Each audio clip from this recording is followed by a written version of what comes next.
Good now, revolutionaries, and welcome to the Rise Up Morning Show. Today is Tuesday, January 6th. Evan turned up the heat. I'm here in a t-shirt with my good buddies, Mr. Alex Popovich and Mr. Will Watson. This is your place for helpful news, commentary, and answers to your crypto questions. Cannot wait to get into it with you today because we've got a live investigative breakdown of a pig butchering scam website.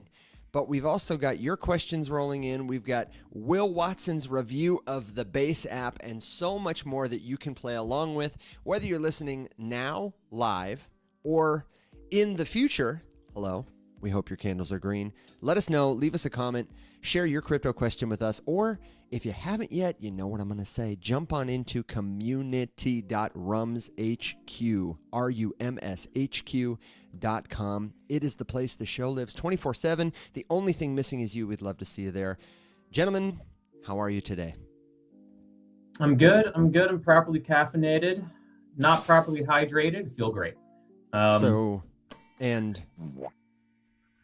Gotta drink. I'm just coffee. I'm just espresso, fueled by the one-of-one Arculus Wallet espresso mug. Hey! Oh wait, here we go. That's right. Wait, yeah, there we go. Legend has Honestly, it they make wallets or something, but what we're really here for are these mugs because they really outdid themselves. The mugs and then the jogger turtleneck thing that I got. It's just so good. I genuinely wear it. Good merch. It's good merch. And the thing is they don't have a merch store. When they said that they don't have a merch store, I was like, right. Guys, you have the best merch. How do you not have a merch store? Right, that's a mistake. That's a mistake. Indeed, yeah. It's good to say that the show is powered by Arculus. It's also powered by our friends at Polygon, at Jito, at Unlock Protocol. They have booked an appearance to come back on the show. We are going to set up the official, we've talked about it before, pay with crypto for your Rise Up memberships widget. And we're also going to set up a lock for scholarships. We're going to have a Rise Up scholarship fund. So if you're working on building something, if you want to take a class, if you want to go to a crypto conference, then my friends, we can all collectively fund it and make it happen together. And we will use crypto to do it, powered by Unlock Protocol. And finally, of course, the White Whale. Thanks to all the sponsors who make this show possible and all the friends of the show who help us tell a better story. Alex, we're still working on a couple more. Yeah, we're angling our fishing rods. You and I talk about that almost every day. I feel like who we're talking to, who we're going to get. You're still working on Bowling Branch? Are we getting sheets? Yeah, they make sheets, but they're really good at rugging. Hey, this is a gross misrepresentation of the facts. Oh my god, I love them. They are excellent. This is a weird pitch on my behalf. Hey, listen, love the sheets. I have this fake radio show. We talk about fake internet money. It's mostly a scam. I would love to represent you on the world stage. And they are real sweethearts about it, but I don't think that they have anything in place for this. They built this influencer thing where you can get these codes and refer people to it and whatever, and it doesn't work, and there's one guy who's in charge of it, and you know what, that's okay because they're still cranking out quality products. Shout out to my mom who recently bought some towels there, and then a snag happened on one of them that got a little exacerbated in the wash, and she wrote to them and they sent her 2 brand new towels and said keep the other ones. Love that. They are best customer service of any company in any industry that I've ever dealt with. Doing good things, being good people, and making a bunch of money. Love that. Great sheets, great towels. Mm-hmm. That could be the commercial right there. Do good things, be good people, make a bunch of money. Good sheets, Scott, great towels. Scott's the CEO, Scott Tannen. Get at me, dude. We're friends on LinkedIn. What gives? What gives? I should go and ask my uncle if he wants to pay to be the official coffee sponsor of the Rise Up Morning Show. That'd be dude. Funny. Wait, you got an uncle who's got a coffee brand? First of all, of course he does. You've been holding out on us, dude. He owns a coffee business. He owns Carabasset Valley Coffee, and they've actually like won awards recently, and they've been expanding. But it's a local coffee business that's now global, and he's been doing really well. He's built a couple empires. Before this, he built an empire in the oil and gas industry. Yeah, a small empire, like a regional empire. And no, why is it red? No, Will. Alex, no, be kind. Oh no. Will. Screwed up now, man. You beautiful little idiot. Listen to me. Every morning, Will. Every morning. We literally require our partners and sponsors to send us a mug. Yeah. It's in the agreement that we require a mug to get started with any campaign. And you're now just telling us that your uncle has a coffee empire. Yeah, and in fact, somebody in TikTok even knows about the coffee. Love Carabasset coffee. Yeah, that's my uncle, Bob Luce. Oh my God. He's my uncle. A couple of my cousins work it. One's the accountant and all that kind of stuff. Yeah. Don't try to escape accountability for this, Will. What is coffee, to Woofy says, if not the oil of humans, man? Yeah, guys, don't be mad. I still have a plug. You know, I'm just gonna hold this over you guys until I get that paperwork I asked for. That's true. That's true. He is waiting on paperwork from the law. Fine. What does it say? Yeah. See, there we go. Didn't know you brought coffee empire to the table though. Let me email Jonathan and make that part of the partnership agreement. Let me just quick amendment. Yeah, exactly. Okay, all right. I think it's about time. We've had a lot of good stuff rolling in, so let's talk about it. Leif says, Will, you should buy PBS and save it. When Leif said PBS at first, I was thinking that it was a ticker for a crypto. And I was like, why would I save a crypto? I was like, what are you talking about? I was like, oh no, PBS. Yeah, community takeover of PBS. Yeah. Let's get the CTO. Honestly though, bullish. Yeah. Yeah, it would be super bullish. I grew up with that. Yeah. Dude, Arthur on PBS when I was a little kid. Oh yeah, Arthur. I mean, it was always kind of day. Yeah. Oh yeah. I was a PBS kid. Mr. Rogers was my jam. We all Face. Oh, Mr. Rogers was on PBS too. That's right. Or not Face. Wait. Zoom. Face though. Face was a Nick Jr. thing. Yes. I meant Zoom. Zoom. Okay. I was like Face. Yeah. No, man, I loved Face. I loved Face, and Nick Jr. also had Stick Stickley, who was like a little popsicle stick reporter. What a great shtick. I would love to shake the person's hand who came up with Face and Stick Stickley. Okay. Crypto questions, suggestions. We've had a couple of token questions, but the thing I really want to get into today, this is a very popular topic for our audience, is how to spot a crypto scam, and specifically a pig butchering scam. If this is a new to you term, you need to write this down and look this up. Okay, I've got a couple of different stats for you guys about crypto scams, pig butchering scams, but this is the number one type of scam that we tend to see. Some current stats, okay, and I'm going to make the guys guess. If you had to guess, 2024, how many dollars were estimated to have been lost just in the U.S. to pig butchering scams specifically? It's a billions number. I was going to say. And it's less than 100. Oh, okay. My first guess was over 200. Over 200? No. Total scams, definitely. Pig butchering specifically. 32. 76. No, it's 5.7 billion. And that seems low, doesn't it? That seems very low. That's you because threw us off so hard by being like, it's below 100 billion. I'm like, you son of a bitch. Yeah, it seems low. And that's because it is so underreported and it is under-tracked. A lot of your common law enforcement, they really are catching up to this. Cryptocurrency is the number 2 payment rail by dollars behind bank transfer for these crimes, and it's growing because crypto, though it's very easy to track, is very difficult to undo or reverse. There are over $9.3 billion in losses in 2024 that were tied to digital assets altogether. But investment scams were the top category, that $5.8 billion. And the average loss per person is $9,000. But guys, we've seen these scams before. Do you happen to have a figure off the top of your head for like the top scam that you personally have seen? I feel like in the six figures for Like sure. from an individual person? Yeah, somebody contacting you to say, I've been scammed, has lost this much money. $1.2 million over 3 or 4 years of being phished and repeatedly.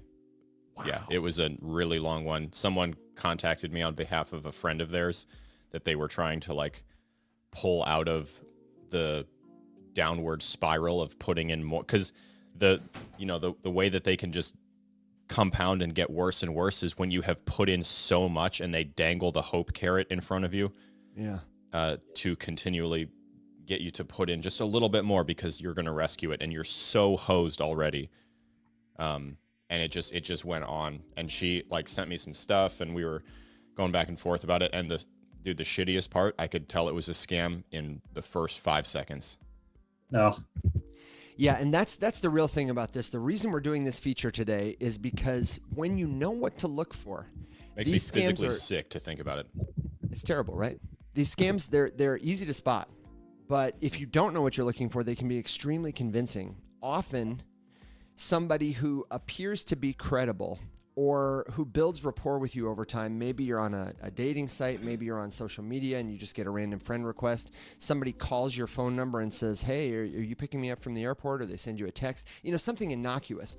Often they use confusion and then friendliness or appeals to authority. All of a sudden, the person who accidentally texted you is sharing about their ultra lush lifestyle. They seem very friendly. It's clear that they're financially very successful, and they eventually mention their investments and offer to help you make money. Or maybe you're on TikTok or Facebook and you see somebody who appears to be Alex or appears to be another creator that you like or follow. Some popular ones I see a lot of are Coach JV or Jake Claver. Mm-hmm. And that person will leave a comment that appears to be trying to help you with something. Maybe they're warning you against your cold wallet not being safe, or they're saying you need to get your crypto off exchanges, or the most notorious one we're seeing right now is you need to back your assets up to Web3, or the quantum financial system is coming. All these things to make you think, oh man, this person with a lot of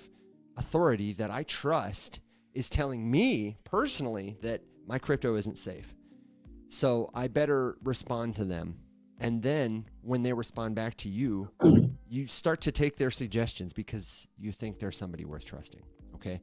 That's how all these scams work ultimately, is that somebody builds trust with you or leverages the trust that you've built with somebody else to get you to take a compromising action, to send them money, crypto, personal information.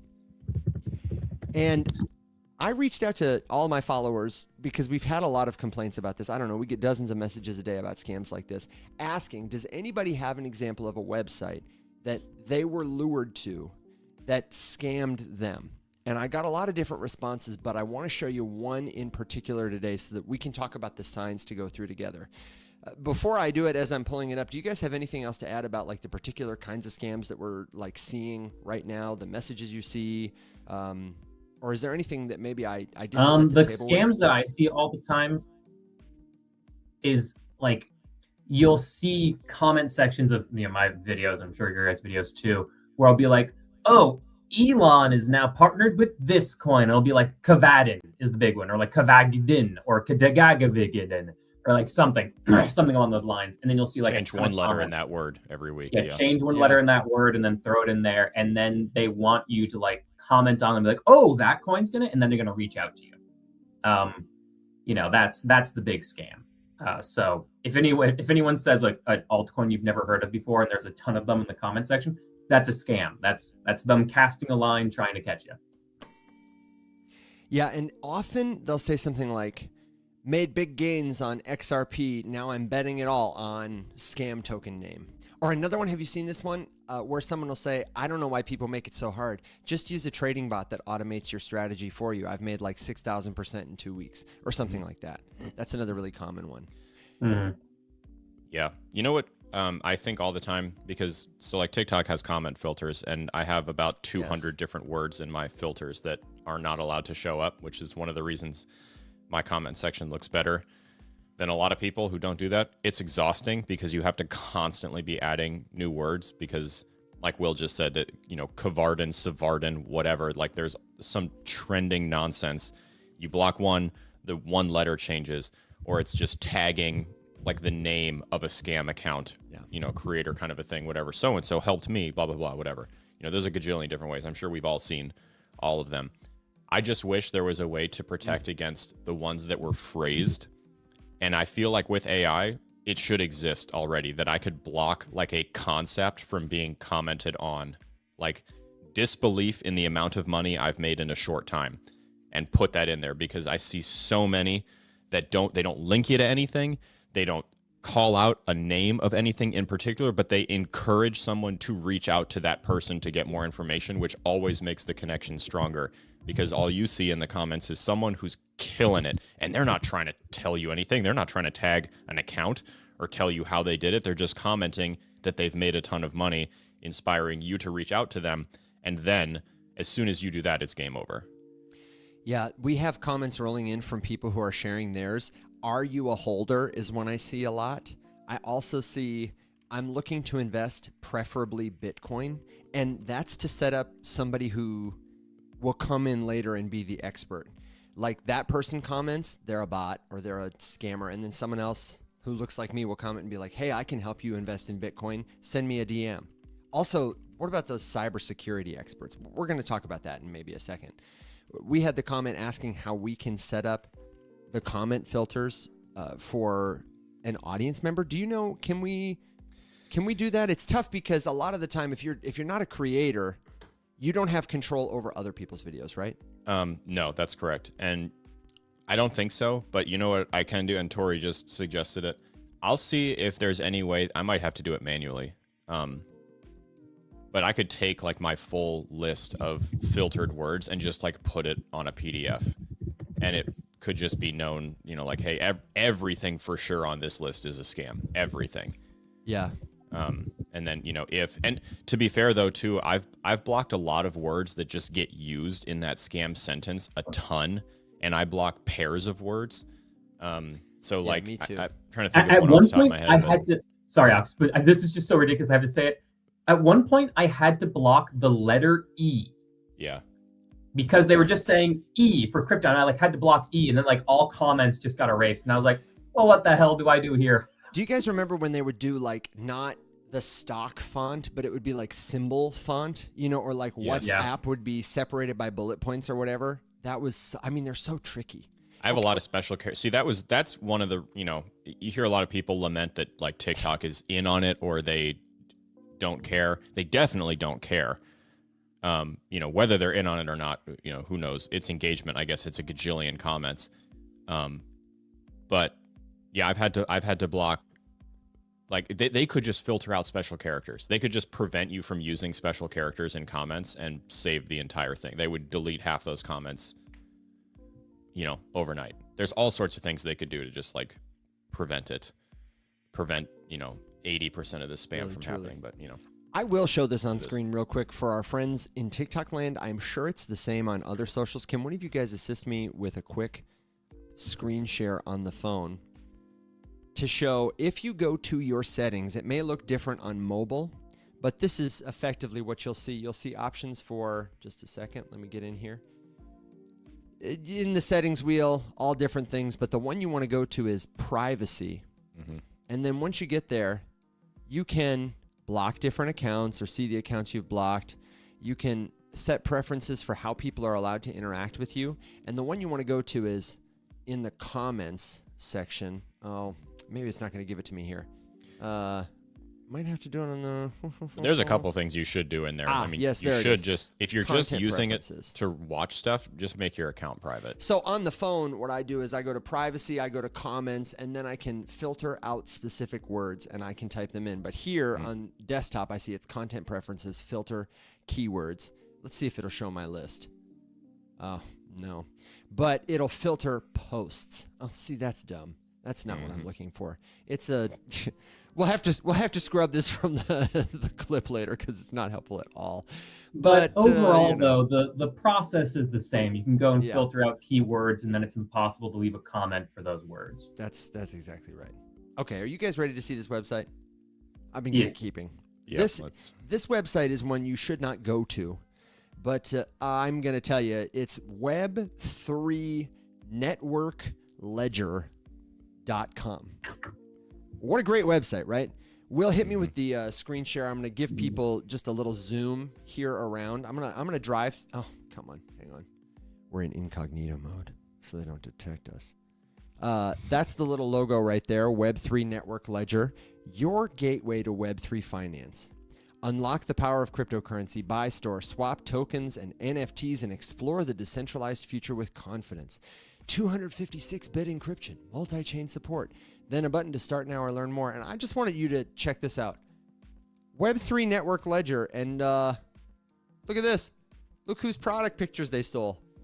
Ledgers. Nice. Ledgers. This is a Ledger Nano wallet, and this is one of their Ledger stacks, I think is the name of the devices. If you were new to crypto, you probably wouldn't know that. Just file it away right now. Everything you need in one wallet. They've got these ratings right here. I'm not sure, what these are for, what these are from. It doesn't say, but, you can buy, send, and swap. These are word for word taken from Ledger's website. Are they really? Yeah. Do you have the side-by-side that you can throw up real quick just for fun? And this is also Ledger screenshots, Ledger copy. Your security is our top priority. I would imagine that that's the same kind of thing here. And thousands of supported tokens. Web3 Network Ledger. I would bet these are probably screenshots from Ledger too, because this kind of looks like Ledger Live. This is a good-looking scam website. It is a good-looking scam website. It's the best-looking one I've seen. And if you didn't immediately know that all of this was pirated from Ledger content, then it would be convincing. Yeah, they've even got all these links at the bottom. They've got Visa and MasterCard's logo, all these appeals to authority. Now, something interesting is if you go to any of these links, they all take you to nowhere.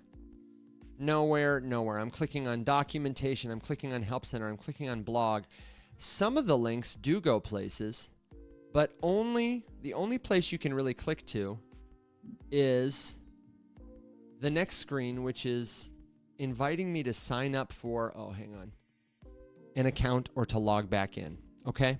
So this whole website is designed to build credibility in your eyes, to make you think it's something special in order to get you to a page like this. And what they're hoping for is your personal information, first of all. They're hoping you're going to use the same email address, the same password that you might use anywhere else. They're going to collect it and save it in a database, and they're going to go try it everywhere. Because a lot of people recycle passwords. A lot of people's email, they use the same email for everything. I signed up for this with a email mask. Email masks are a service you can get from like a VPN provider or a password manager, where they will create a spoof email for you, like junkboat123@wherever.com, and it points back to your email so you don't have to give it out to these people. When you get inside the website, check this out. You got a whole dashboard here that shows your balance. Looks very sophisticated. And it's supposed to show it, going up over time. If I had sent them money, it would undoubtedly show that my wallet was, earning me money. All these different currencies, all these things to buy. Check this out. When I click the buy button, it offers all these popular places to buy cryptocurrency. Now, as far as I can tell, I'm going to click on this one that says Coinbase. As far as I can tell, because I did a side-by-side, this is actually Coinbase's website. I did a quick inspect of the code. You just got to take my word for it. It doesn't appear that this is a scam website. What I believe this company is doing, after talking with a couple of my followers, is they are getting you to buy crypto, and then they are reaching out to you through this website or through the email that you registered with to check on you, and then to get you to take additional steps to secure your account. In the menu over here, confirming my suspicion, when I go to my profile, look at this. They've got this whole KYC dashboard. They're prompting me to verify my email. They want my first name, my last name, my mobile number, my address, the country I live in, all this stuff. Yeah, go ahead. Can you go back to where the links to the exchanges were? Absolutely. Remember this, though, because we're going to talk about the collection of personal information. Here we go. Can you click on any one of them? Yeah, I clicked on Coinbase earlier. You want me to do a different one? Yeah. Yes. No, just do Coinbase again. Okay, hang on. Here we go. I wonder, I don't know this, but my speculation is that in routing you to like go through the link on their site, you're like something is being captured like in the way in, you know, as you're navigating there. I would be curious to see if like there's more, you know, like behind it. I don't maybe someone who's knows more about. I clicked the inspect button. I did a right click, inspected the code on the link itself. On like this, from their website. Like I clicked it from the scam website, and then I also in a separate browser went to Coinbase.com. And I inspected the code on each and just did it. I did a quick survey, like a scroll. I didn't copy paste it to GPT or anything. Yeah. It wouldn't surprise me either if there was some sort of cookie.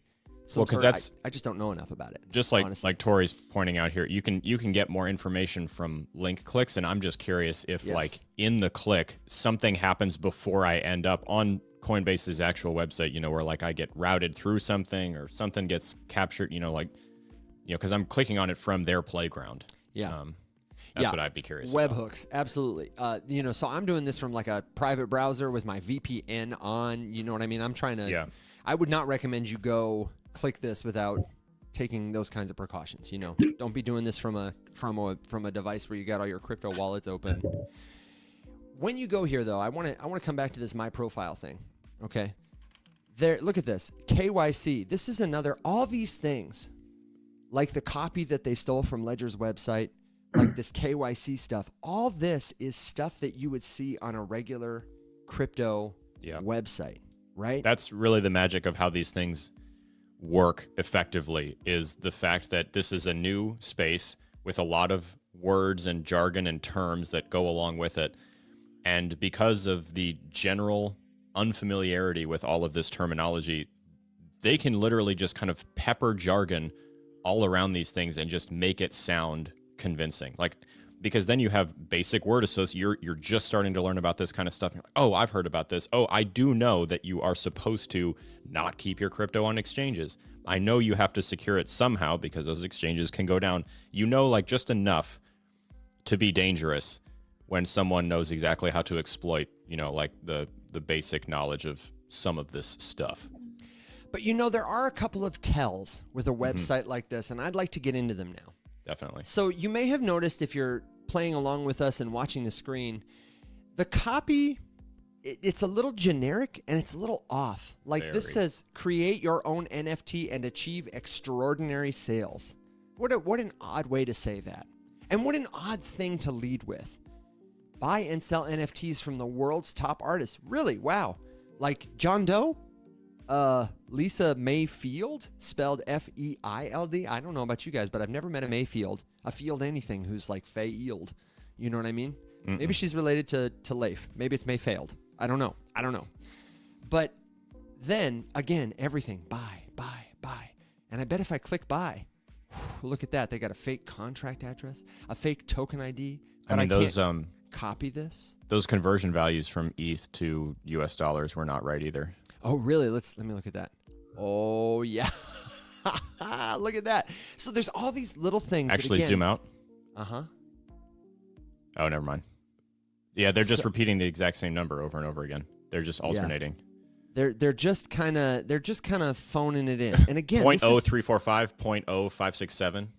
Yeah, exactly. Yeah. And so you click in, and this is the other thing. I can't check this out. I can't copy any legitimate crypto website. Anytime they have information like this, they're going to have a little button that allows you to copy it, or they're going to have full information for you. They're going to allow you to have a contract address that you can look up another place. Anytime you go to a website like this, that's the first thing you do. You look for suspicious signs, and then you do what's called triangulation. You try to verify the information in another place. So, well, there's a reason, right? Obviously, there's no link to a blockchain explorer because you would not be able to find anything legitimate. That's right. And you could tell immediately. More typos. Total number of my collection, 8. Oh, my dear. Digital forest. You know, it's interesting. Staking. They've got a staking portal. Look at this. And this is all designed to help you invest quicker. It says 90 days, 12%, 120 days, 15%. And I'd be willing to bet if I paid money to do this, their widget on my app would show over time my money going up in value. That's another thing. Do you guys hear this often? When somebody reports a scam like this, they say I put my money in and it was growing and then I wanted to take some out. And that's usually where people run into all these problems. Yep. So let me just finish with that, and then we'll come back to how you spot the scams, what you do. The last kind of thing, Will, I'm going to stop sharing for just a second. The last kind of thing that happens in a scam like this is you will have invested your money. You will have bought crypto with their instruction. You will have sent this website through a credit card or maybe from Coinbase or Kraken some crypto tokens. And then after they show it going up in value, after you feel overinvested, they might even send you some money back. We hear stories about this all the time. Yes. Somebody sent $1,000, it became $3,000, and they sent me $500 back. And that gave me the confidence to invest more. Our community member Ken was telling a story yesterday where someone did that to him. And they were pushing him like, why don't you put in 10,000 or 100,000? He was going to take out a loan, he said, when he realized this is fishy. Because what always happens is when you feel over-leveraged or when you're ready to withdraw, you try to take the money out. And they tell you, oh, it's going to cost you $2,000 to take this out. You got to pay a fee. You got to pay a gas fee. You got to pay a tax or something like that. And then either they continue to extract fees from you, they pay you out in a junk token, we'll talk about that in a second, or they just disappear. Because the ending is always the same. The website is gone. You can't get in touch with them. Your money, it's nowhere. Go ahead, Alex.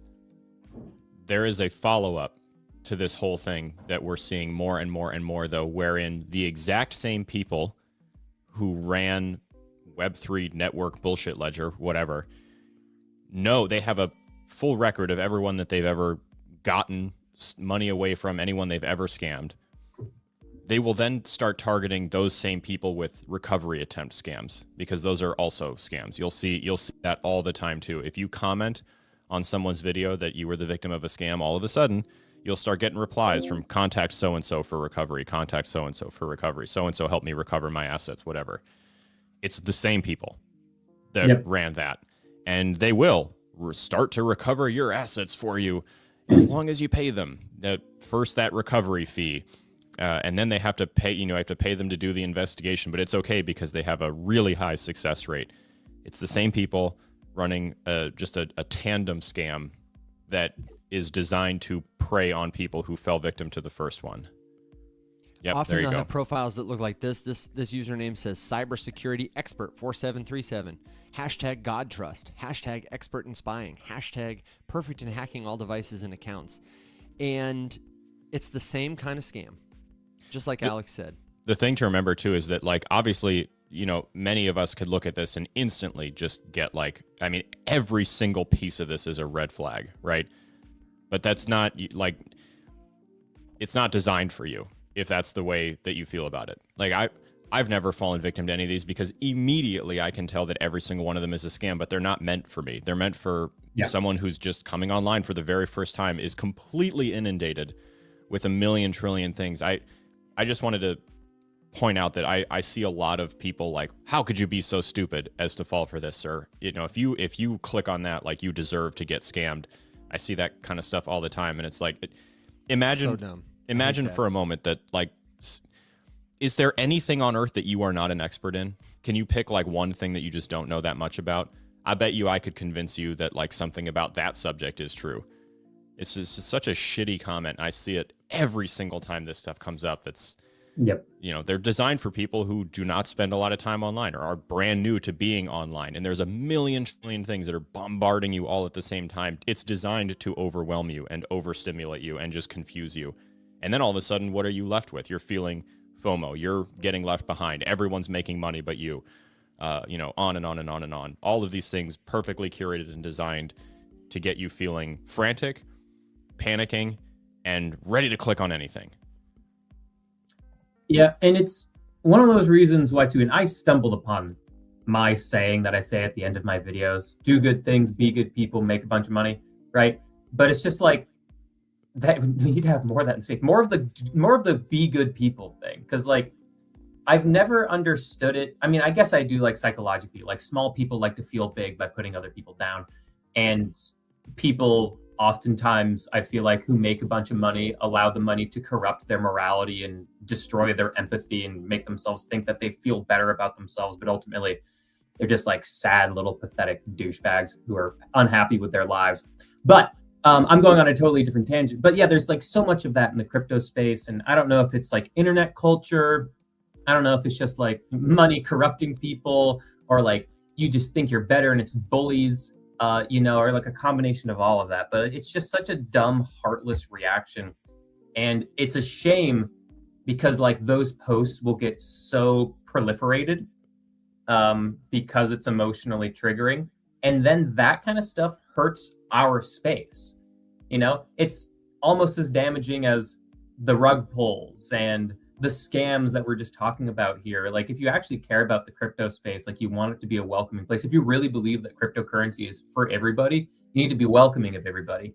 And I don't know, man, sometimes people just suck. I went on a bit of a tangent there, but whatever. Sometimes people do just suck sometimes. Yeah. I have 2 comments to shout out. One is from Chris M. Alex, I saw you answered this question, but it's really good. They asked, do these kind of scammers only approach you by email? And the answer is no. While they may approach you by email or give you a way to email them, whether that's because they're impersonating Ledger Security and just sending you an email from ledgercrypto.com or something fake but that seems right, or they're Coach JV or Conversations with Evan and they're like, email me at my private group here. They may email you, but they will also target you in comments on social media. They will target you in direct messages. They may target you by text or phone call. A common scam that we see is Coinbase customer support. You may also see this from PayPal or Robinhood, and it appears to be a security. If you did not request a password change, please call us at. And I've seen this thing where they even attach like a picture of the Coinbase logo so that when it shows up on your phone or in your email, it shows the Coinbase logo in the message preview to make it look more legitimate. Mm-hmm. And if you're fearful that your password's been hacked, you may start moving too quickly, call the number, and not slow down. And usually they're phishing, which means they're trying to get your personal information, your username, your password or something, so they can compromise your account. Well, then, of course, I do have to throw a tiny bit of shade because yet again, Ledger managed to leak a tremendous amount of personally identifiable information from a lot of users. So again, just please be extra careful and be aware that these companies are not infallible. It's all over Twitter right now. ZachXBT has posted a number of things about it, specifically with some of the stuff. There was someone who posted this really terrifying way that scammers can use these various LLM and AI tools to take the leaked data and start to figure out where people live, because this particular leak included home addresses and names. And then it's easy to start determining like, okay, well, who has been who's been a customer for longer? That person's probably holding more. This is a more like it's getting it's getting worse. And then dude, Evan, I thought of you when I saw this one. I can't remember if I texted it to you or not, but like Ledger, the Ledger exploit was posted. The data breach was posted. ZachXBT's in the comments. He also posted his own stuff. Cointelegraph and a whole bunch of other publications took Zach's posts and started, reposting them and all this kind of stuff. It exploded. And then someone commented, "This is why I just use Trezor." And Zach just commented, "Well, ... and then started sharing stuff underneath there too. So also not infallible. And it's just one of those things. Just because, and then of course that people are sharing links to all the articles wherein someone has been targeted physically, like in real life, with a mugging or a kidnap attempt or something because they've been found to be a crypto holder, something like that. And the only way to get into someone's wallet is to have you, the person, let them in. Yes. It's just, we're going to go over that in a makes second. It sound too. bleak, but the list is long of different things to cover here. I did want to highlight one more comment though that was from Robot Stecklerish, who said, "I like my crypto like I like my women," and then he just put an emoji with a red flag. How do people hack into your crypto wallet? That's another question. Can they hack into your wallet from a website like this? Possibly yes.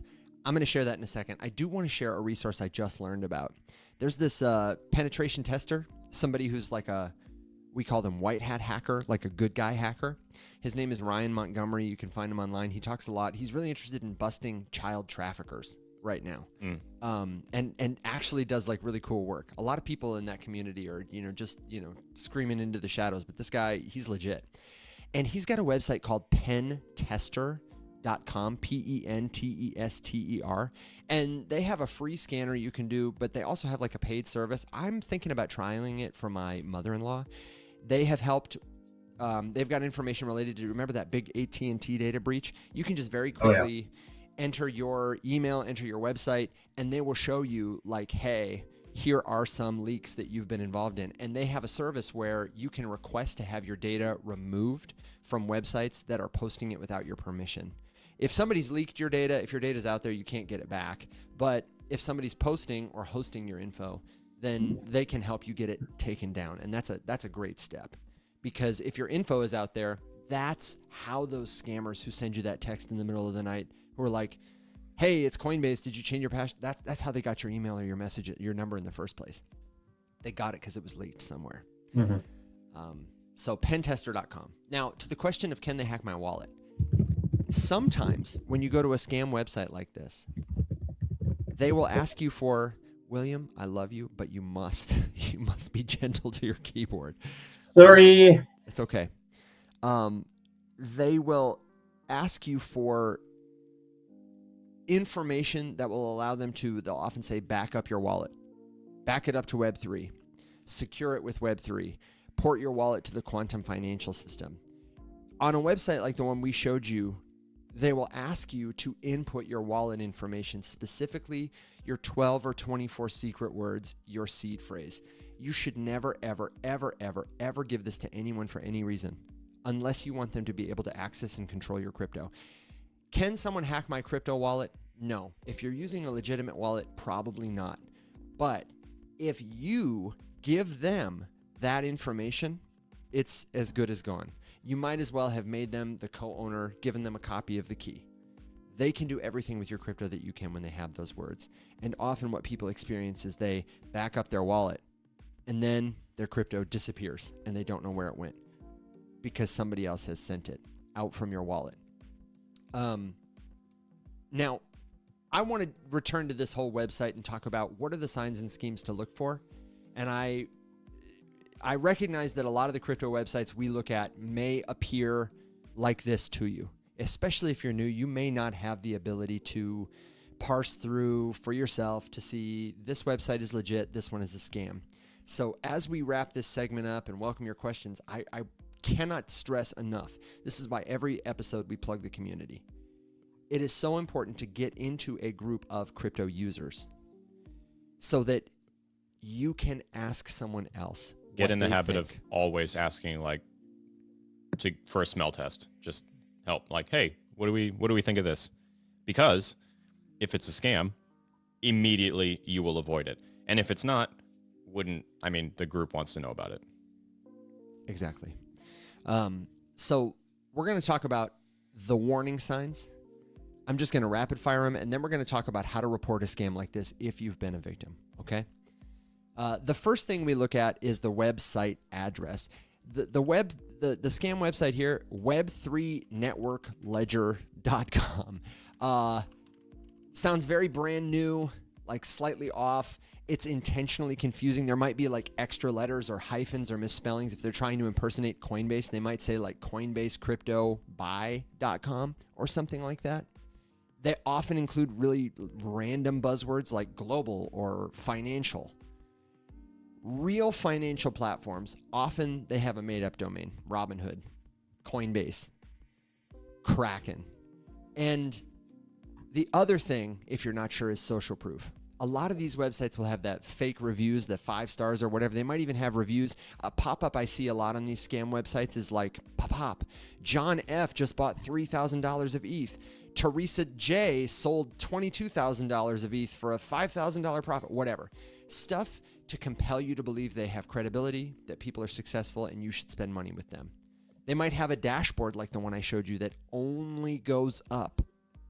They might allow you to withdraw a little money at the start, or they might pay you out after, fees and stuff, but they often pay you out in junk tokens.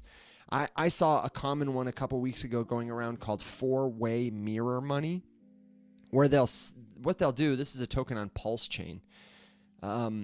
It has rugged as of like last year.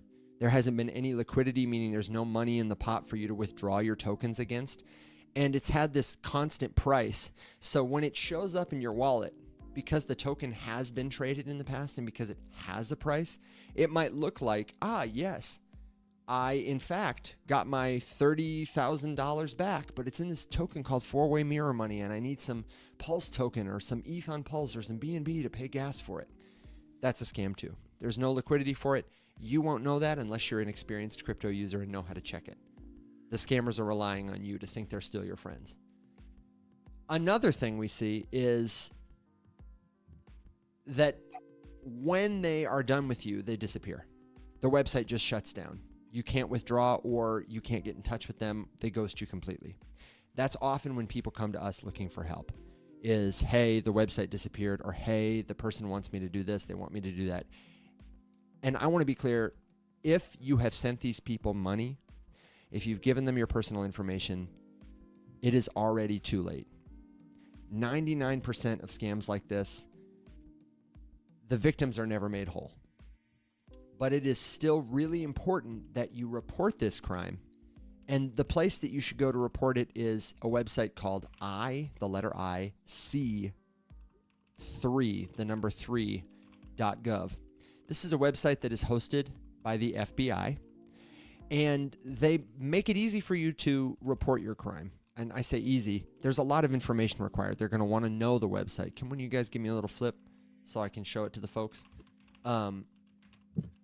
They've got a button right at the top on the banner that says File a Complaint.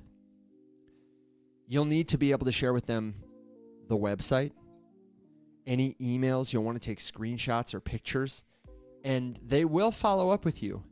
But often it's just to say, hey, we are looking into this. And they'll tell you a lot of these people are not able to recover money because many of the scammers are engaged in other forms of crime too. They're often engaged in money laundering. They're often engaged in identity theft. They use mules, which are like decoys, to help them get the crypto, turn it back into cash into the real world. So it's very difficult to identify and then prosecute these criminals. I'm going to stop the screen share, Will. But you should report it, because the more we report it, the more we can help law enforcement get up to speed with how these kinds of crime are done. IC3 also has a lot of helpful information where you can spot these kinds of scams. You can review everything we've shared here, but they've got a lot of stuff for you too. So if it's happened to you, the best thing to do is to divorce yourself of any expectation that you can make this money back by paying their fees, by hiring a cybersecurity expert. Nobody's going to be able to hack into their database for you. They can't undo the blockchain for you. The best thing to do is to try and focus on making yourself whole through work or investments you control, and really, really jumping into a community of people, because this can feel very isolating, but I want you to know you're not alone.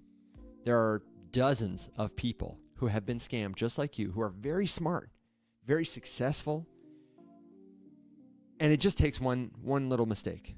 It can feel like you're never going to recover from this, but we want you to get in a room of people who have recovered from this kind of thing. So you can share your story, you can help others avoid a similar fate, and you can find a sense of purpose while you're going through recovery for this. And that is exactly why we want you to jump into the community, community.rumshq.com. Let us know you came from this episode. Let us know if you're dealing with a scam. There's no shame in admitting it. It can be difficult, but we want to help you. And if you've got a tip that we didn't share, we would love to hear that too. You can leave it in a comment or leave it in the forums in the community. Guys, do you have anything to add? That was a hopefully thorough but concise lesson for everybody that helped. I think I always just try to think, like what's the easiest way I can bumper sticker something that will protect most people from most things. Don't reply to any effort to communicate with you from anyone that you don't know, and you will avoid 95% of scams. Don't reply to a comment from someone you don't know. Don't reply to a DM from someone you don't know. Don't interact with an email from someone you don't know. you have to become okay with potentially missing out on some kind of an opportunity. But once you cross that kind of nonsense item off of your checklist in your head, all of a sudden the side effect is that you'll just become 99% unscammable. It's always still possible, but you'll avoid almost everything just by ignoring DMs, comments, and emails, any form of communication from someone you don't know. Yeah. Now, as your comments come in, everybody says very helpful. People are sharing about their information. If you've got another question on this, let us know. I know, Will, that you've got a hard stop in 30 minutes, and we've got a lot to get through. Will is breaking news to us in the replies. We've got the base app review that he wanted to do. And by way of transition, I need a quick screen share assist. Solom said, we need an AI-generated image of Will on a donkey with the coffee beans. And I just want you to know that Tori is the one. Oh, gosh. She is the one who can quickly get an AI image of just about anything you need. Here was one generated from the show for the people in podcast land. It's Alex RP, complete with the "to the moon" underneath. I will absolutely die on this hill. Somebody put it on a t-shirt. Okay. XRP to the moon. Alex loves it. You know, so if you've got an AI image to share, put it in the community. Maybe send Tori a DM about it. Maybe she'll get it done. We can bug your favorite host on the show. It's obnoxiously good. It's obnoxiously good. Even Yeah, the it is colors good. look good. It's annoyingly really good. Tori says, ha, ha, ha, ha, ha, ha. I can hear the evil laughter. Will, since you're breaking the news, where do you want to go next? Do you want to do a little breaking news, and then we can take a roundabout back to the base app, or let's do some breaking news. Let's see. Okay, hang on. Let me give you a little fun little transition. This is Alex in a mustache saying, Alex in a mustache specifically. Yeah. And sorry for everyone. I know there's been a comment. My audio issues, I have a different setup. Hopefully it'll be fixed by tomorrow or the day after. But so Morgan Stanley, which has about like $1.6 trillion in assets under management, has officially filed for a Solana ETF and a Bitcoin ETF. No Ethereum, nothing else, just Bitcoin and Solana. They have both filed it via, I think it's S1 registration with the SEC. And interesting that they chose Solana, not Ethereum. And also it's very interesting because the Morgan Stanley is the focus of the next potential really bearish event for Bitcoin, which would be Morgan Stanley voting to kick MicroStrategy out of their MSCI index, which could kick off a whole bunch of FUD that that MicroStrategy might have to start selling their Bitcoin. So it's interesting that they're potentially tightening the screws on MicroStrategy while also getting close to opening up the Bitcoin ETF to their customers. But also, if I was Morgan Stanley and I was about to create and release a Bitcoin ETF for my customers, I would like the price to be as cheap as possible. Damn it.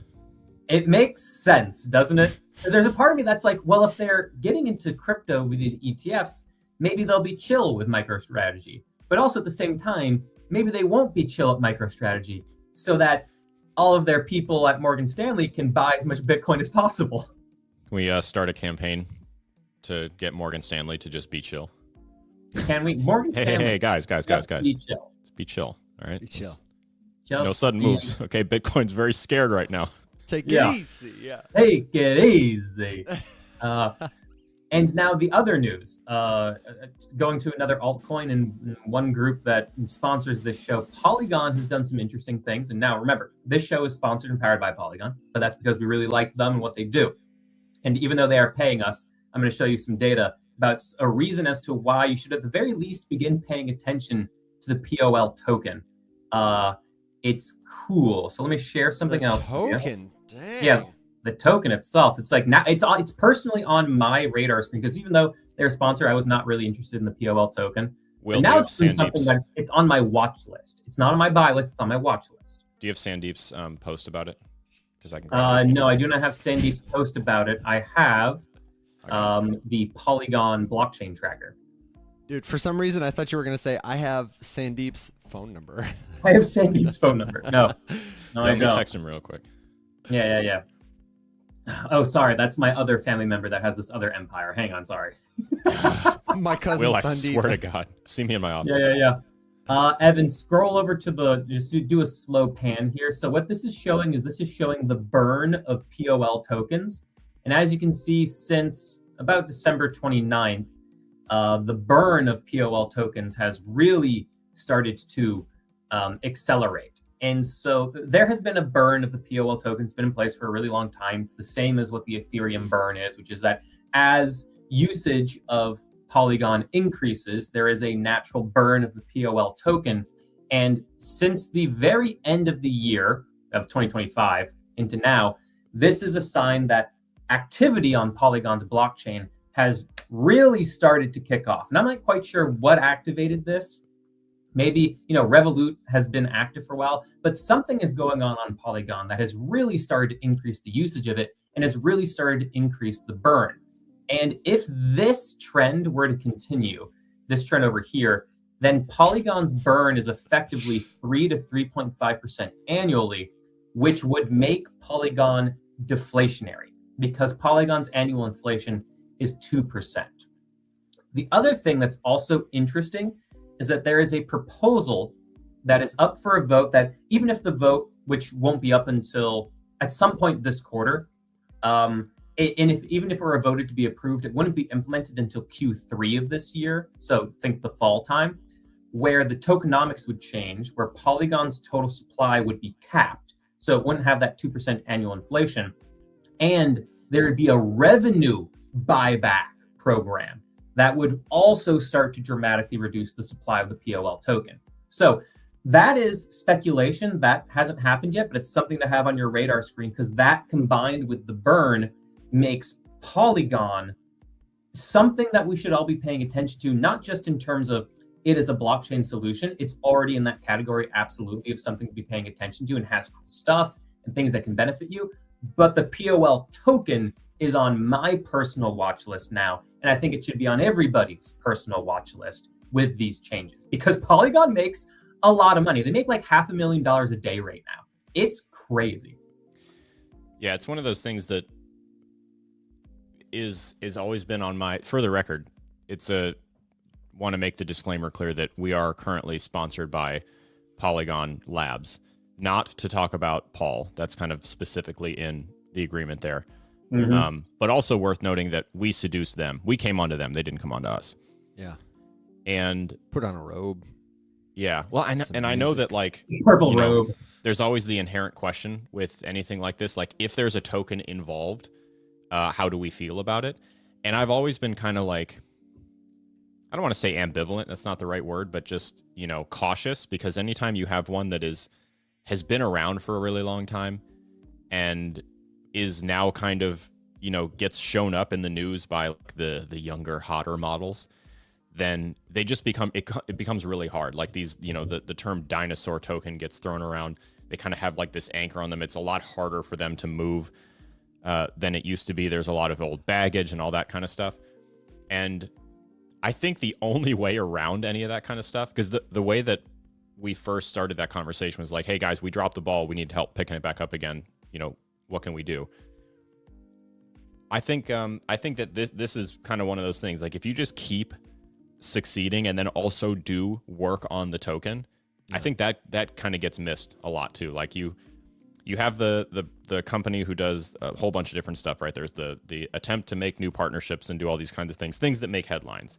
Then there's the news that actually impacts use of the network more than just a flashy partnership that gets a cool bumper sticker. And that would be, more payment rails moving over, more adoption of some piece of its network or infrastructure for this, that, or the other thing, whatever.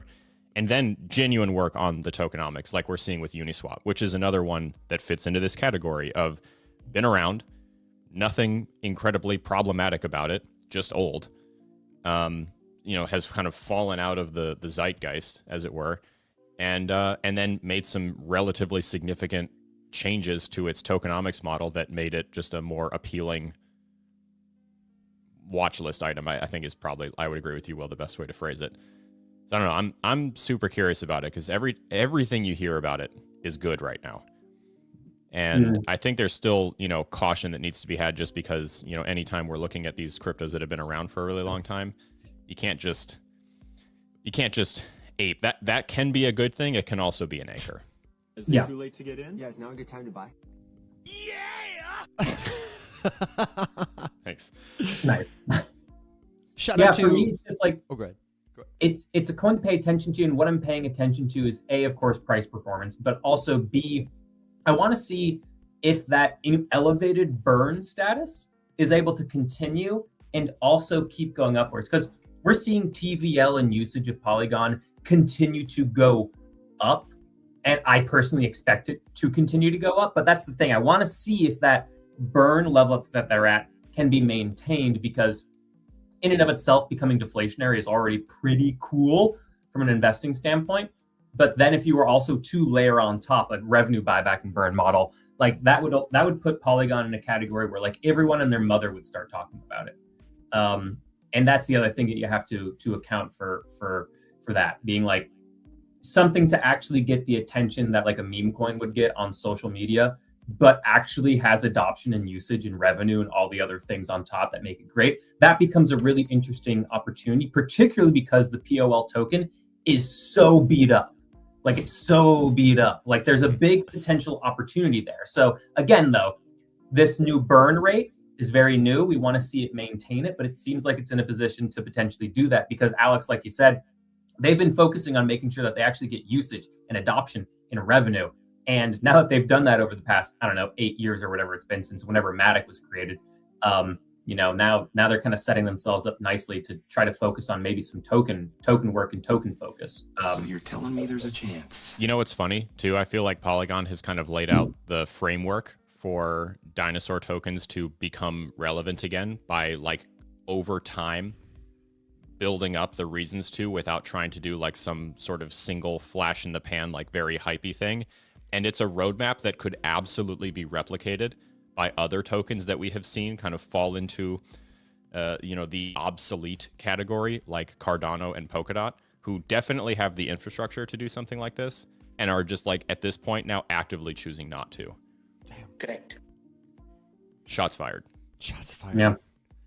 Okay, and if you're into Polygon, you want to ask questions from the man, the myth, the legend, then we are going to have our friend Gian, a.k.a. Rudo, back on the show the 15th. Sweet. Somebody, you might have to give me a fact check on yourself. Fact check yourself, brother. It's something like that. Thursday, and it's next week. So the 15th, he'll be here on the morning show. We'll get an update from him on everything that's going on. He had a health scare recently, and it was really good that we got to catch up with him. And he's doing well. He also recently got engaged. He's one of my favorites. He's a busy and of dude. course, Nil. Somebody was talking about Nil in the comments. Said you guys seduced Nil? Yeah. Yes. Nil was my in. Yeah. That shiny forehead. So we might have to get Nil back on the show sometime soon. Lure him out of TikTok retirement and get him on over here.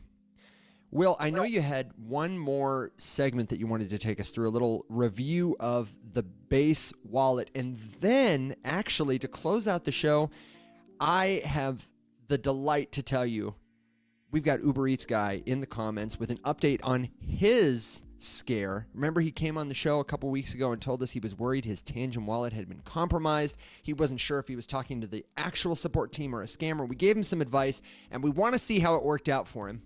So stay tuned for that. Shout out to UberEatsGuy for coming back. Will, tell us about your experience with the app formerly known as the Coinbase Wallet. I made a video the other day on that, explaining the difference between Coinbase, the exchange, and Coinbase, the wallet. And then now we've got the base app. How do you keep up with it all? What's going on? Yeah, so like I wanted to go move some money around. Like I wanted to take some money over to Coinbase, a little bit more than I already had there, to get ready for a potential trade if I ultimately make it. And then it said, hey, you have the opportunity to upgrade your wallet. And I was like, oh, okay, cool, sure. So I went to go upgrade my wallet, and it failed the first time. Then it worked the second time. And so I upgraded from the Coinbase wallet to the base app. And immediately as I opened it, as I said in my video, I was just filled with unbridled rage like immediately, because I opened up the Base app and I'm immediately met with this video of a guy asking his dad to give him money to raise the market cap for some, and it was like a little like skit thing or whatever. Like, like I was just furious. I was just angry immediately at the gate. I'm like, this isn't my fucking wallet. This is a bad creator making a stupid video. And you know, I'm fine with stupid videos. I do love when I go to the place to watch stupid videos. When I go to my TikTok and my Instagram, when I go to my wallet, I want to see my money. I don't want to see this stupid fucking video. I don't want to see a TikTok dance. I don't want to see a skit. I just want to see my money. I want the thing to do the thing that it's meant to do. And that's it. And but the thing is with the Base app, like you open it up and like the first thing I see is this Instagram type feed. And then it's like, how about Twitter? And I'm like, no. And then you just go to the bottom and you can find the wallet and click the wallet and you go up and you see your wallet, right? But if you just click along, the wallet's the last thing you get to. It's your social media feed, and then it's, hey, do you want to use like a browser? And I'm like, no, I don't want to use the internet in my wallet. I'm on and then the next thing's your notifications, and then the next thing is like, hey, take a look at various assets and things like that. That's fine, and like make swaps, and then the next one's your wallet. But and the thing is the wallet and the swap section are genuinely good. They're clean. They're easy to use. I didn't have a problem with that. But I didn't hate the Coinbase wallet. I was upset with it because there were times where it didn't work and it felt messy and clunky. And this felt cleaner. But with me opening up the Base app and then just being met with a social media feed filled me with so much rage immediately that it's just like another nail in the coffin of me wanting to use Coinbase products, because Coinbase doesn't make good products. Ooh. They make good deals. They're very good at business. They're very good deal makers. And this is not my personal thought. This is something that Luca Netz said, the CEO of Pudgy Penguin. And I was like, that's spot on. Coinbase does not make good products. They are deal makers, and they're very good at that. And I've had just like a lot of problems with the Coinbase wallet itself, and now I hate the Base app, and I even had a problem upgrading the Base app. Also, the Coinbase wallet browser extension was making certain websites that I was on break. Like DeFi Llama wouldn't work. Other websites wouldn't work. I had to uninstall the Coinbase wallet browser extension to have DeFi Llama and other sites work. And I'm just like, oh man. And like so many times like swaps would fail in the Coinbase wallet, and I'm sure it will in the Base app too. And I'm just tired. But going back to the Base app, I just want the thing to do the thing. And I know I said this in my video, but it's true. Like, why does the fridge have to connect to Wi-Fi? Why does the toaster need an app? This stupid lamp I have in front of me won't turn on if it can't connect to my phone. And it's just like, just let the thing be the thing. Let the crypto wallet be a crypto wallet. And that part of the Base app is good and clean, but it's just like messy and there's so much stuff, and I don't want an everything app. And why the hell does Coinbase think that they're the ones who are going to be positioned to build an everything app? You're not that guy, buddy. Coinbase, you're not that guy. It's going to be, I don't know, if somebody builds an everything app, probably Twitter or Apple or Google or something. But also, who needs an everything app? Nobody. And maybe I'm just an old man yelling. Why, when people are like, we'll take everything and put it in one app, and like no one's asking for it, but venture capitalists are like, ooh, yes, money. And it's just a bad idea. Just make a good wallet, and you have a good wallet. You just kind of fucked it up by trying to turn it into so much shit. Okay. Don't come for me. Mike is in the comments. Alex, I know you've got a response to this. I just want to read the questions out. Our good friend Mike, who is working right now over at Coinbase. He is software deving it up. Honest question, Will and Alex. What would you want to see first? Like when you open the wallet, you've kind of laid it out, Will. You just be the thing. You want to see the wallet. Do you have anything to add? And Alex, do you want to rant on top of it? I wouldn't have been angry if when I opened up my wallet, I saw my fucking wallet.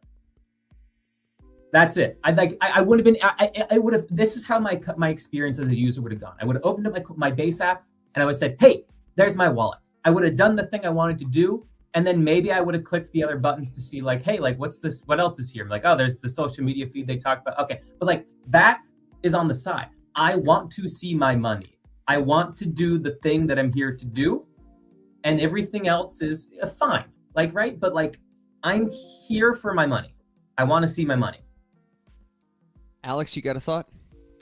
I just, first of all, want to say that was wonderful. And I agree with all of the comments that we love ranting Will. It feels good. Come to the dark side, William. Come to the salty side. Yeah, I wanted to... Go ahead. Alex, go ahead. Go ahead. He's fired up. I wanted to echo one sentiment in particular, which is also my answer to Mike, asking, what do you want to see? I've said this for years, and I stand by it. No one's ever proven me wrong, and I'm open to it. If you can, I'll look. But it's an uphill battle. Nobody wants an everything app. I've never met anyone who wants an everything app because those inherently get confusing. You remember yesterday when Deo was talking about the desire to build Yield Nest into like a super beginner friendly DeFi product, and it just really quickly got away from him? That's exactly how this shit works all the time. It is inherently complicated. And if you try to cram all of it under one umbrella, it's going to get worse. And guess what? No one's done any of the individual things really well yet. And so trying to skip like 88 steps and go straight into the everything app is the dumbest shit ever. We don't even have an app that like does it its particular job in a perfect way. We're starting to get there where there's like some wallets that just like are genuinely really good for specific things. Even those though are not everything wallets, right? Like people in the Solana world love Solflare. It only does Solana stuff. Phantom is multi-chain, and as soon as it started doing that, there started to be issues and people started to get upset with the way that it was. And this is the same way. I was literally just on the phone with my mom yesterday, who was trying to, this ancient dilemma that we've had with removing liquid staked POL from Anchor after they suddenly no longer supported Phantom anymore, and it had been done through there, moving it to something else. Yeah. And she was just trying to connect a different wallet, but every time she would click like connect MetaMask, it would just automatically open the Coinbase extension as the default. And there was no way to turn it off. So you just had to remove the entire extension just to get that to stop. And it still didn't work, but that's a whole other issue. Dude, that drives me nuts. But that is such a common problem. I've had that too, where it just defaults to being the thing. And I don't know. I reject the idea that like I have to do something some way. That's like why we're here in the first place. So I would agree. Nobody wants an everything app. Just calm down. The big anti-Coinbase thing that I've seen on Twitter recently is just this idea that like Brian and Jesse are out here pretending to take everybody's feedback, and all they ever do is say, thank you so much for the feedback. We're not going to change a single goddamn thing about anything that we're doing. And recently they're getting called out quite a lot for that exact idea. It's like, yeah, you're technically here taking feedback. You've never considered any of it in any way that anyone can tell. And so I don't really know.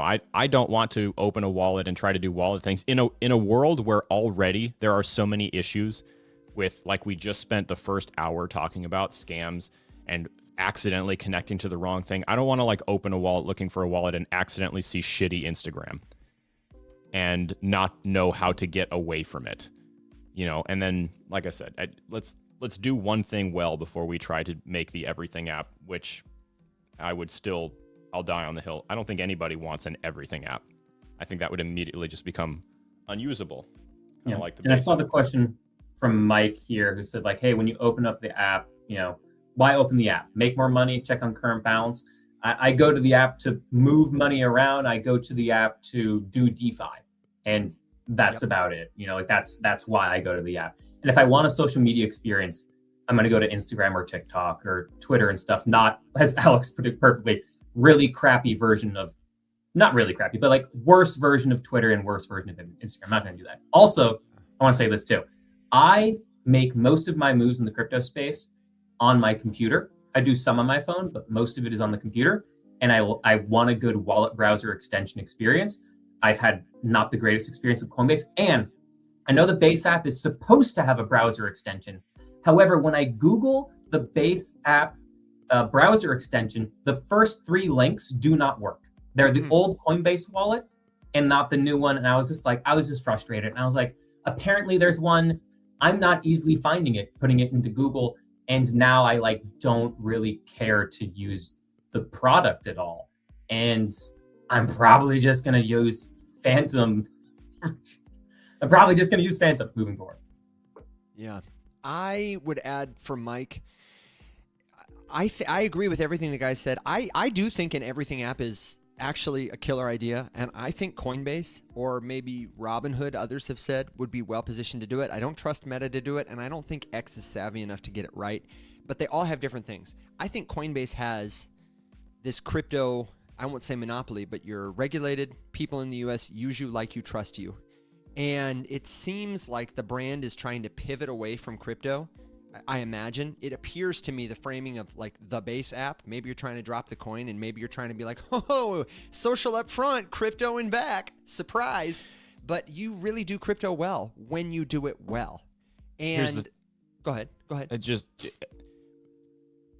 they had it is the part that pisses me off more than anything. Yeah, they had it. I They agree. had this. They had wallet and social on lock, and they didn't support it. Warpcast was genuinely a phenomenal product. Yeah, but it needed less crypto.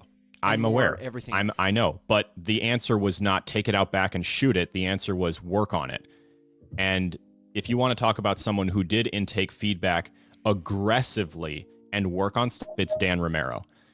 And the whole thing is gone. Yeah, And but that's then really sad. I mean, he was the one who was like, listen, we're looking at data, and we did better as a company when we started letting people trade meme coins. And that's the thing, is like, it feels but like that's Coinbase. so weak. Oh, Yeah, God, I and reject that so hard. I agree completely. But it's like a struggling grasp. It's like somebody reaching above the water to stop from drowning I know, to remain but relevant. But you and I both know that launching a social media platform is about the hardest space to break into Yes. of all.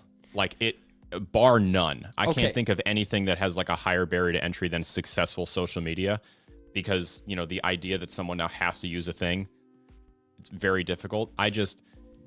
You had a wallet that did wallet things and it did them well, and I used to use it all the time, and then you had Warpcast, and I used to use it all the time. And then we like squished them together because the times and the market weren't great. We have the resources to make that thing work. Now hold on a second, Alex. Don't come for me. Because it's about that time that Will actually needs to ride his dog and pony into the sunset. So what I want to do is give him a chance to give a final thought on this, anything else. Let's come back to this, and then we'll bring UberEatsGuy up, because this is really helpful feedback, I hope, for Mike. Will, do you have a final thought?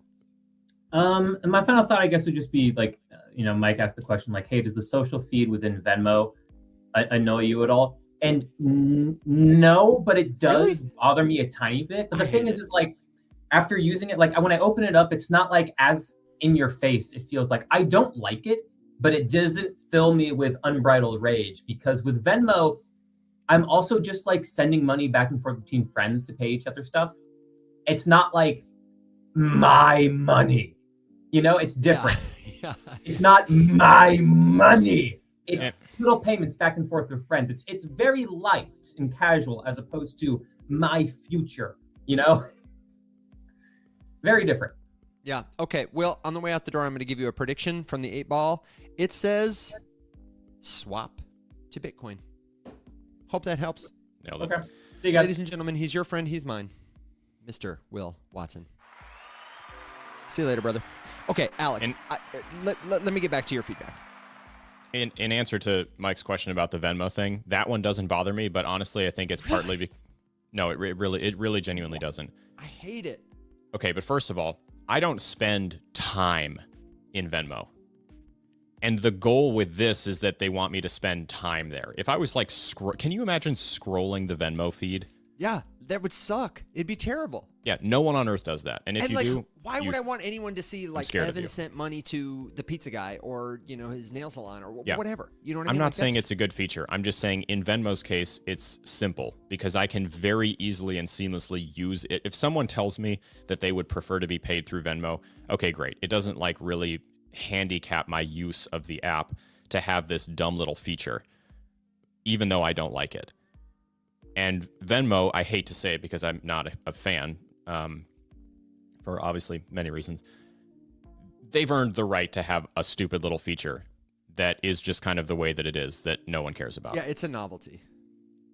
If you're trying to put not just the stupid little feature, but also make that like the focal point of the platform and start to obfuscate the stuff that I'm supposed to be doing or that I want to be doing there. Like if Venmo started to do things where in order to make the payment, I had to first scroll through this feed to do something, or I had to go to someone's profile page directly, or I had to like, and I'm not saying that this is what the base app is.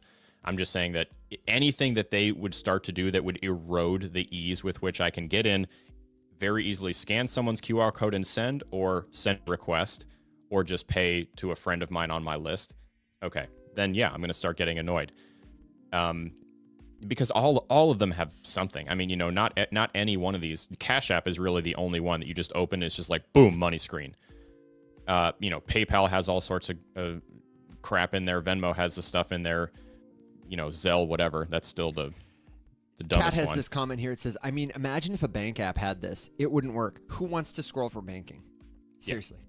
Yeah. That's really it. Like wallets are wallets. And we still have work to do on making like a wallet just function really well without having to worry that like the sprinting to make a better product is going to continuously lead to more and more exploits. I mean, Trust Wallet's browser extension just got exploited. Millions of dollars lost. You know, like I said, Ledger just leaked a shitload of personally identifiable information. Trezor's third-party data custodians have been hacked before.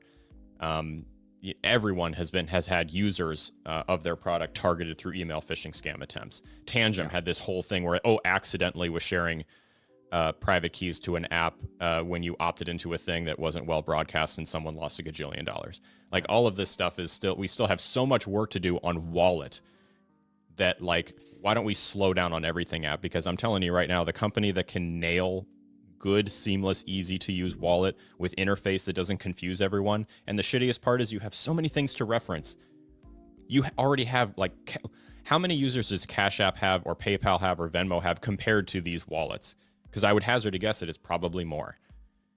Yeah. And I don't know, just maybe take a page out of the book of the last thing I'll say about this is the best op-ed I've seen recently about all of this kind of stuff was just someone who is saying, why do we keep trying so hard to take everything out of Web 2 out of Web 3 when, you know, trillions of dollars have been built and earned based on these things that existed. And the reason that we came to crypto was not because we hated the user experience. It was because we hated the fact that we were not sovereign citizens digitally. And you don't need to delete everything and rebuild everything in order to give someone ownership of the thing that they wish that they had ownership of in the first place.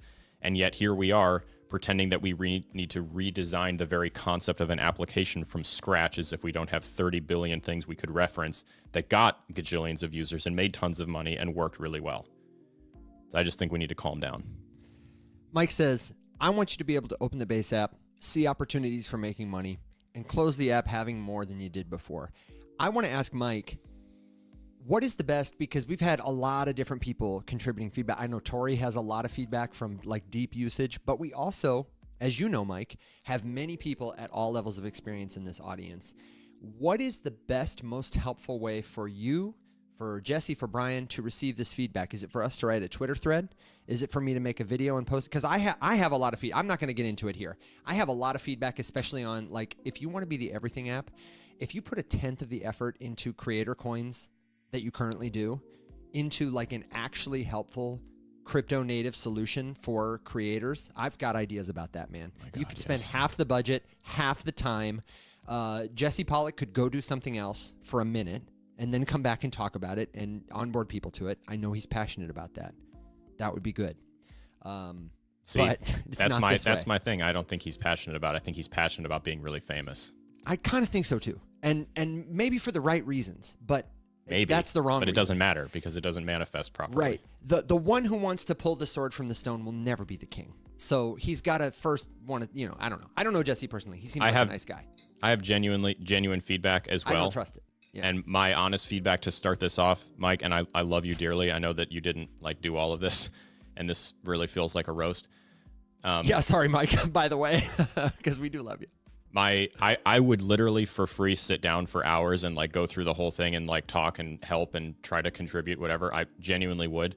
My honest answer right now, though, is like, what's my feedback is that I don't think my feedback matters, and I'm not going to waste my time. Same. I've never seen any ounce of evidence that anyone's feedback actually matters. And I don't even think, Alex, the idea of sitting with you in a room for hours, though I would love it, I think that's terrifying. But could you imagine if instead of like... I say that just to demonstrate the fact that I'm serious. Like, I would help for free. Right. I wouldn't charge And another thing is, like, I wouldn't charge them. Like, you've had this great, basically, focus group, but it's unfortunate, Mike, that all these people are limited by comments. You can't see you're on TikTok, but there's comments coming in from YouTube, Facebook, the arena, and it would be our pleasure to, like, set up and advertise and co-advertise, like, for the price of friendship, a community feedback session where we would moderate and move it. We wouldn't rant.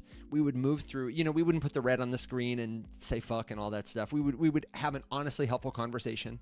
If that's what you wanted, we would make it an hour and we would collect all the feedback that there wasn't time for, and we would funnel it to you. And you would get people at all ages, all around the world, all levels of experience, who use your app, who don't, who are curious, who are skeptical. And, I don't know what you're paying for that kind of stuff right now, if Coinbase is even paying for it, but would do it for the price of friendship. And then we could open the door to a conversation where for just $300,000 a year, they could sponsor our show and meet the next million users right where they are. So, we'll talk to you about that later, but we would do it. Alex, are you ready to pivot and close out the show with an update from UberEatsGuy? Okay, this is great.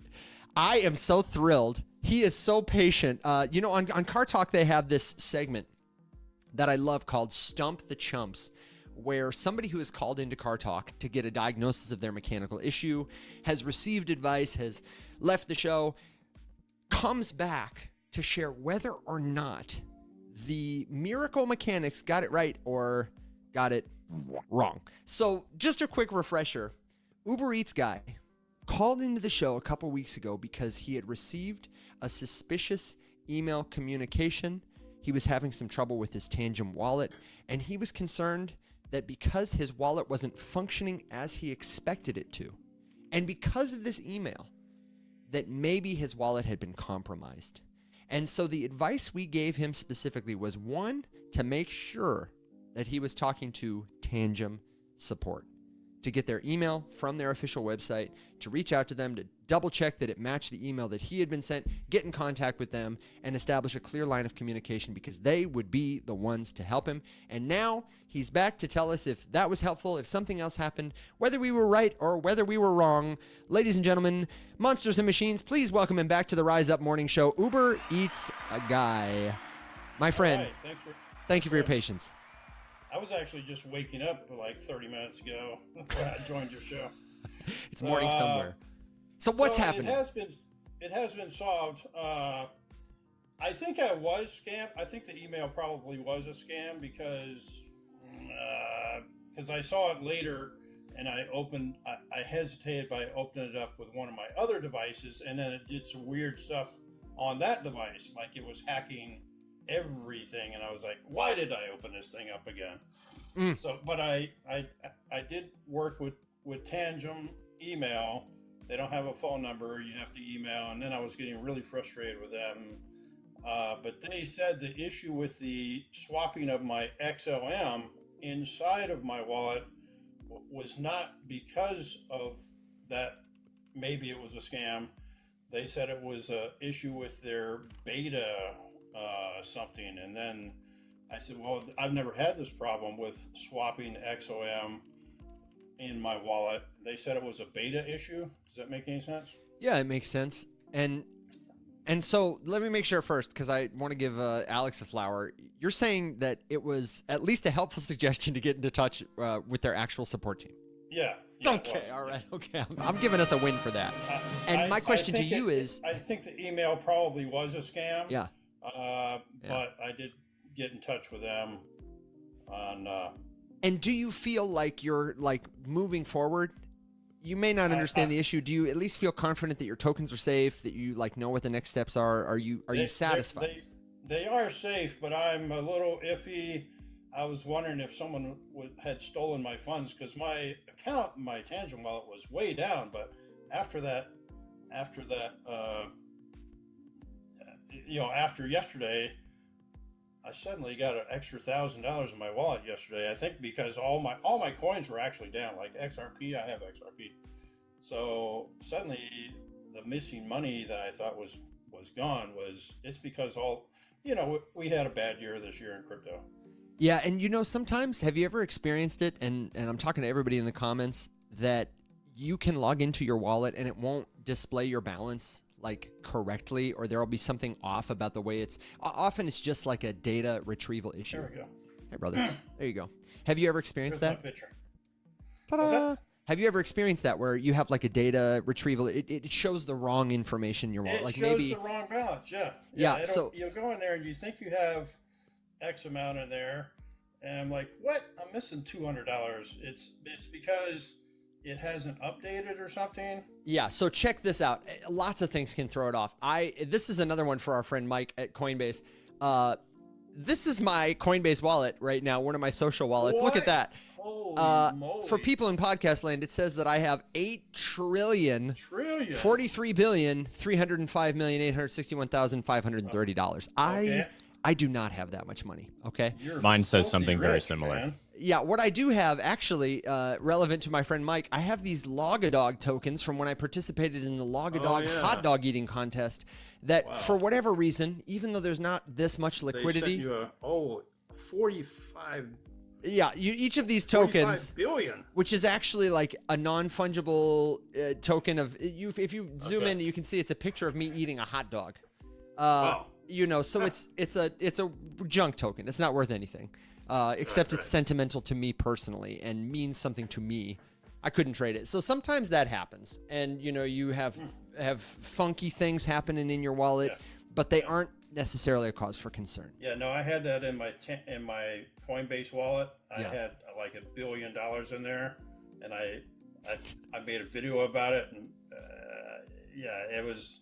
I guess it was a scam because I couldn't cash out any of that money. It's like instantly wealthy on my Coinbase wallet. Yeah, surprise. It's not real. Bearded said, Alex sent you duffel bags of cash, and someone said, damn, how much are you charging for advice? Clearly enough, but okay, so do you have lingering questions or thoughts? The problem has been fixed with Tangem support, and I was actually really frustrated with them at first, but they explained that regardless of whether that was a scam email, they I don't even know if it was. It looked like it was a scam email, but it said that the problem with swapping the XOM in my wallet was not because of that. It was because of a beta issue, and then they fixed the beta issue, and then I was like, wow, I can actually swap my XOM now. So they did fix it, but I think the email probably was a scam, and that's where the whole problem started. Well, I'm really glad you got some clarity on it. I will say, this is another reason we chose to partner with Arculus. I think Tangem makes a great product, and it might be the right product for certain people who appreciate that approach to custody. I like Tangem, but after all that, I kind of am curious about like the Arculus wallet. I'll tell you, the Arculus wallet experience, I'll as a user, the card is similar. It functions in a similar way. If you like the tap to your phone, it's similarly secured. The security is different though. They appreciate self-custody. But why I would recommend it is because their customer service, and folks in the comments will back me up on this, they have like stateside customer service representatives. You can call them, speak to them on the phone. They are like supremely helpful. I have lots of people who have testimonials that they've shared that the customer service at Arculus is exceptional. And I know they really prioritize that. So I'll put my hat on. I'm kind of bald there.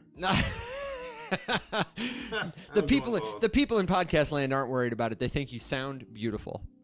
So I had long hair. I had long hair like you a long time ago, like 30 years ago. I lived in Tennessee.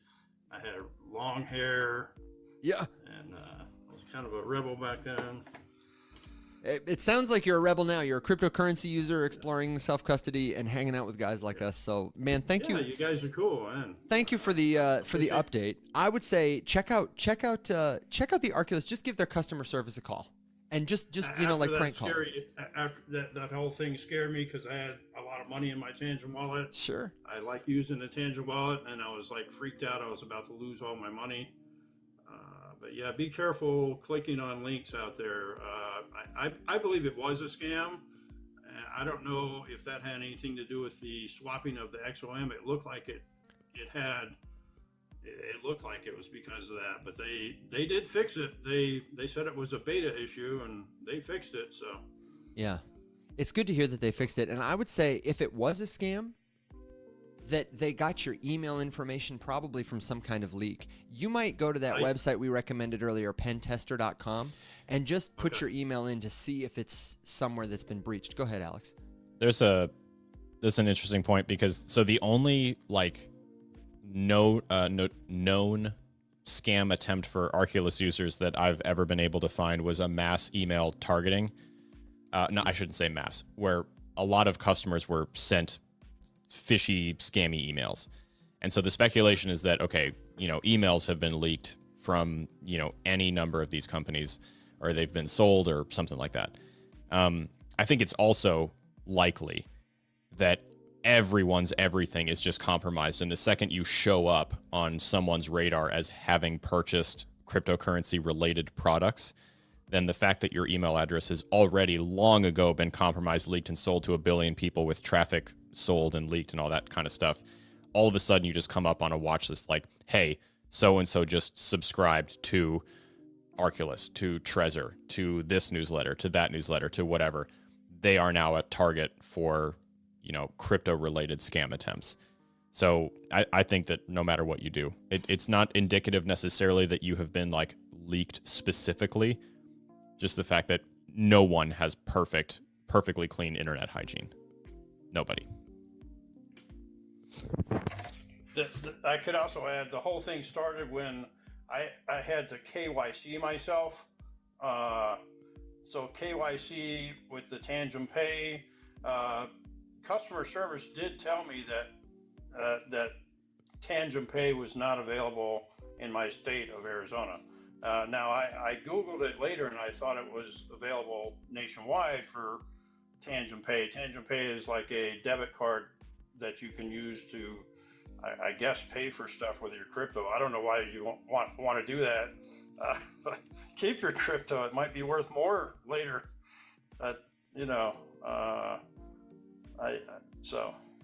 Yeah, KYC is a major vector of scams. So that's where the whole thing started when I had the KYC, and I was iffy about even filling it out. Well, let me be clear. Tangem Pay and other like official wallets KYC process is legitimate. But if you were here earlier in the episode, you saw that I pulled up a scam website and they had a fill out your KYC page where a scammer could collect your email information, which would allow them to. I'm not even sure at this point, but the problem has been fixed. But yeah, I had to fill out my name and my address. I think my phone number. I don't know. Now, if it was a scammer, they know where I live. So, yeah. Well, brother, thank you for coming up, giving us an update. And please, everybody, learn from this experience. Learn from UberEatsGuy. Do not click suspicious links. Do not share your email. And when in doubt, always go to the website to make sure you're actually communicating with customer service. It's steal some of my funds, but after yesterday with all the green candles, my account was way up yesterday. I was like, oh, my missing money magically reappeared yesterday. It's because XRP was way down. It was $1.85 last week, and now it's $2.40. HBAR was way down. A lot of my coins were way down.